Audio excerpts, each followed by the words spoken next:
How many of you replay arguments with the narcissist over and over and over again up here in your head?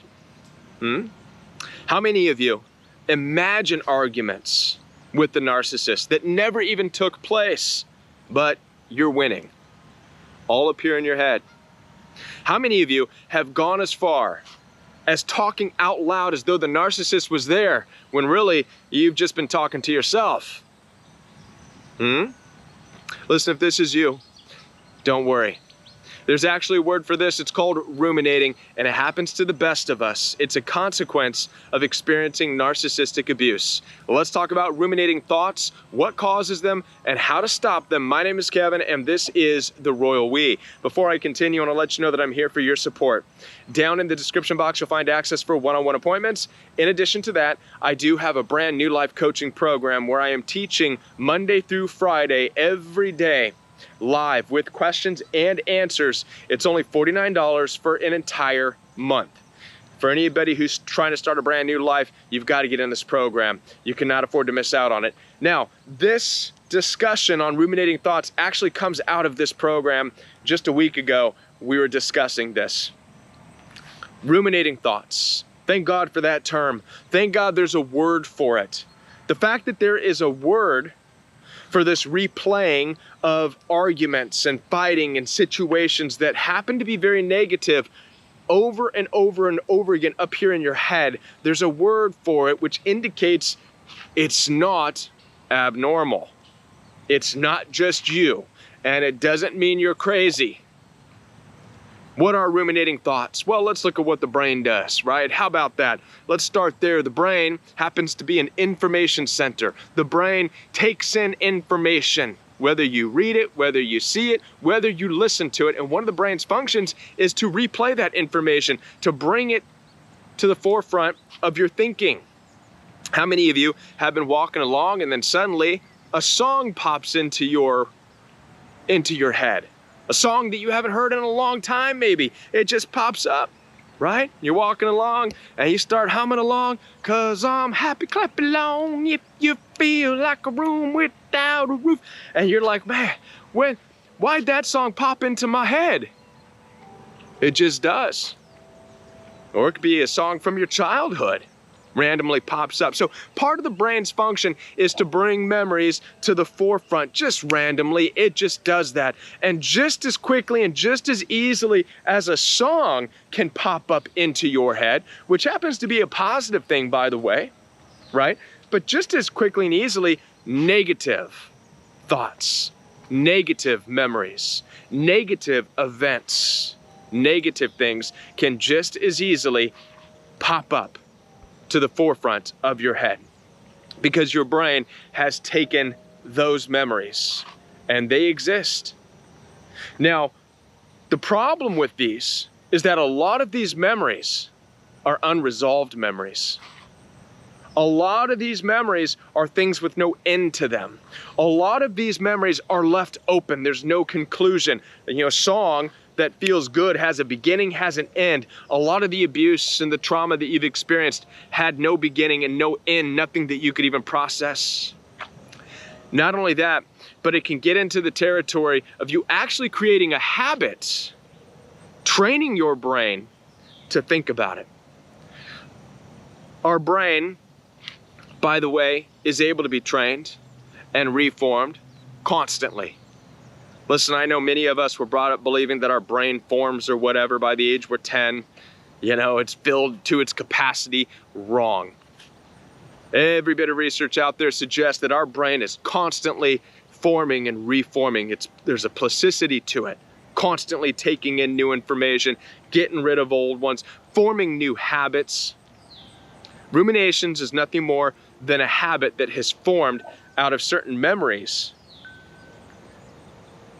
The habit happens to be thinking about it. Yes, you can train your brain what to think about. How do we train our brain to ruminate? Because this is oftentimes what happens, right? Well, I can tell you from personal experience in my own life, one of the things that I always do, and I've always done, is anytime I'm in a situation where I'm uncomfortable, I like to stop and think about how I'm going to proceed. How many of you are like that? It doesn't matter if somebody's mad, if somebody's angry, I'm going to stop and I'm going to think about how I respond. I'm not exactly sure when I started doing that, but it's just how I am. I stop and I think about my response. And I actually think there's nothing wrong with that. I think it's good. It causes me to watch what comes out of my mouth. It causes me to think about my response, my actions, my reactions in life, right? So that way I can check myself constantly. However, when you're in an abusive relationship, guess what happens? You're constantly stopping as they're going off, running their mouths because they're emotional children who don't have the ability to stop and think about what they're saying. So you're listening and you're stopping and you're thinking. What are you training your brain to do in that situation? To stop, to think about what they're saying. And so guess what? As the relationship progresses, as the abuse progresses, you're training yourself more and more to stop. If this is you, stop and think about it. Ultimately, what happens is the brain has been trained to stop and think about the argument, stop and think about what you're gonna say, stop and think about how to respond, stop and think, stop and think. You see how you're training your brain? You see how you're training your brain? You see how you're training your brain? And it's not very good. But nonetheless, the brain gets trained to stop and to think. And guess what? Even when you're out of the relationship with the narcissistic people, you from time to time will stop and you'll think about how to respond to a situation you're no longer in anymore. You'll stop and you'll think about how to respond to an argument that happened a long time ago.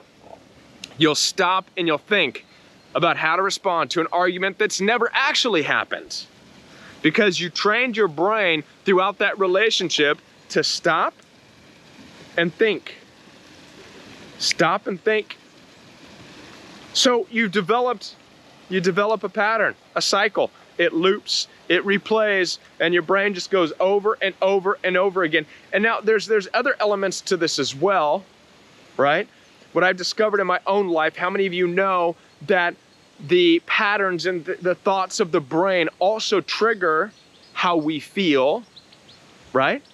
For example, when you've got a good song going on in your brain and you're humming along, 'cause I'm happy coming along, yeah, you feel good, right?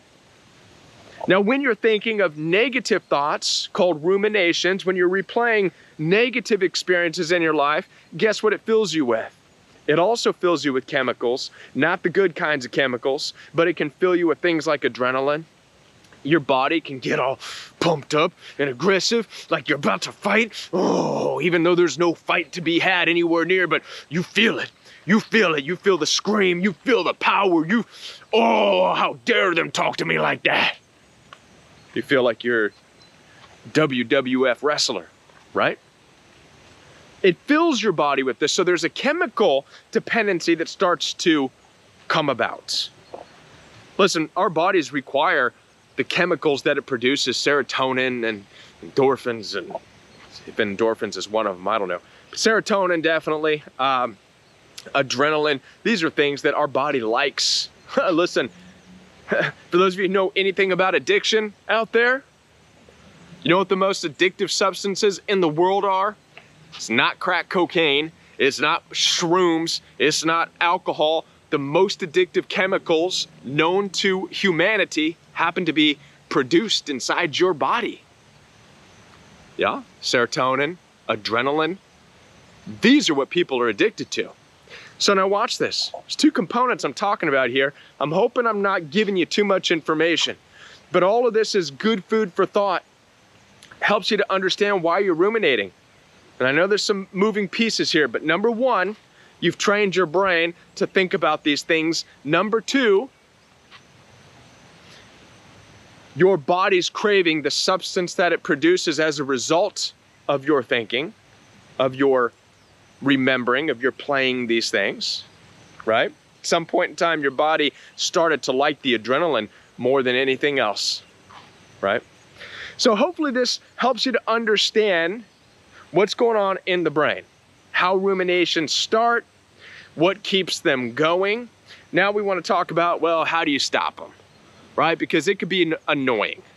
You're trying to have a good time with your friends and your family and whatnot, and there goes that stinky old thought up in the brain about your narcissist, and you're in some kind of weird argument, right? Takes you out to La La Land, and you're getting filled with that adrenaline, and meanwhile your friends are looking at you going, "You all right?" You're like, "Yeah, I'm fine." You're not fine. Your brain is, your thinking is somewhere else. So what do? This is a challenging thing. Understand again the plasticity of the brain.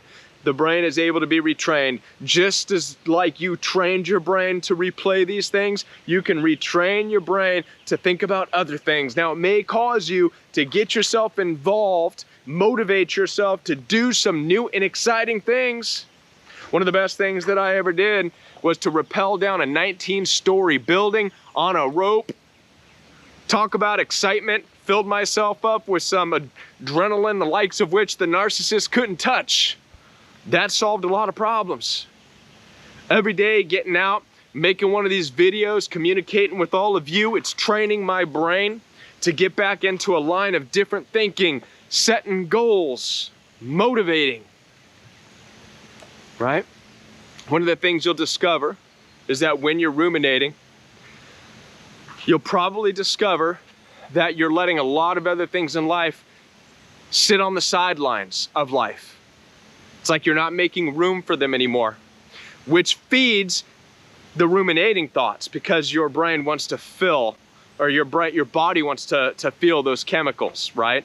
And so it's relying on the brain to think those thoughts so that it can happen. So these are just some things to consider.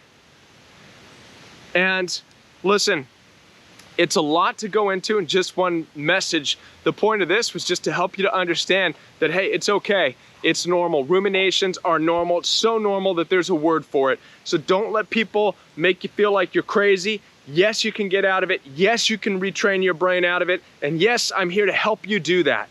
All right?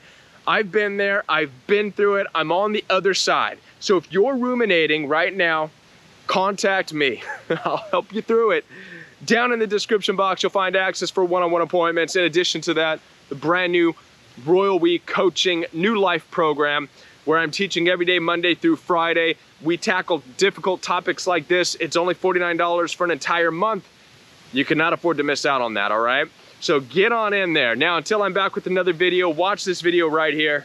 YouTube recommends this video for you. I'm going to agree with YouTube. So watch this video, all right? And I'll be back right here on the Royal We. Bye, everybody.